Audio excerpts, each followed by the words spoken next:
Did you know the Isle of Man has its own king? And no, I'm not talking about King Charles. It was a Viking warlord named Godred Crovan, remembered in Manx legend as King Orry. Nearly 1,000 years ago, he crossed the sea to take the island, and although he failed twice, on the third try, he succeeded and changed Manx history forever. History doesn't tell us much about where he came from. Most people believe he was Norse Gael, part Viking blood and part Gaelic culture, and was likely from Dublin or the Hebrides. We catch only glimpses of him in the scattered pages of history. The Chronicle of Man, which was written more than a century after his death, calls him a man of great ability and enterprise, and arriving from the islands of Norway, likely to be the Hebrides, which were under Norse rule at the time. Some sagas even place him at the Battle of Stamford Bridge in 1066, fighting alongside the legendary Harold Hardrada in one of the last great Viking invasions of England. If this is true, Godred would have witnessed the fall of the Viking Age in England and set his eyes on other lands to conquer. What we do know is that around 1079, Godred Crovan turned his ambitions towards the Isle of Man. He tried to take it not only once, but 3 times. We don't fully know why the first attempts failed, but the island likely had strong defenders at the time, or Crovan may have landed with too small a force. Other reasons could be that he lacked the naval strength to hold the island, or couldn't get there with his full force due to bad weather, poor timing, or even disease. But on his third attempt, something changed.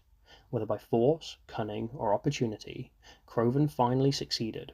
He subdued the island and claimed it as his own, and the Isle of Man was his. Once in power, Crovan didn't just keep the island, he transformed it. He tied Man politically to the Hebrides, creating a united sea kingdom in the Irish Sea.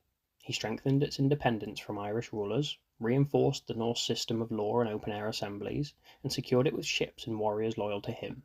Man became not just a prize, but a powerful hub of trade, politics, and seafaring influence. The Crovan dynasty he started ruled for nearly 200 years, and his reign shaped the Manx identity. It was a kingdom rooted in Norse law, connected to the Gaelic world, and all held together by the sea.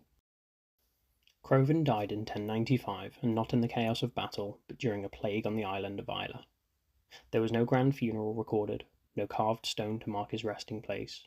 His grave, if it ever existed, is lost to history. And yet, if you visit the Isle of Man today, you can stand at King Orry's grave in Laxey, but the truth is that it isn't his.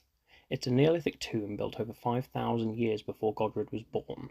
The name comes from Manx tradition, where ancient monuments were often given to legendary kings in memory. After his death, his son Lagman took the throne, but his rule was unstable and short-lived.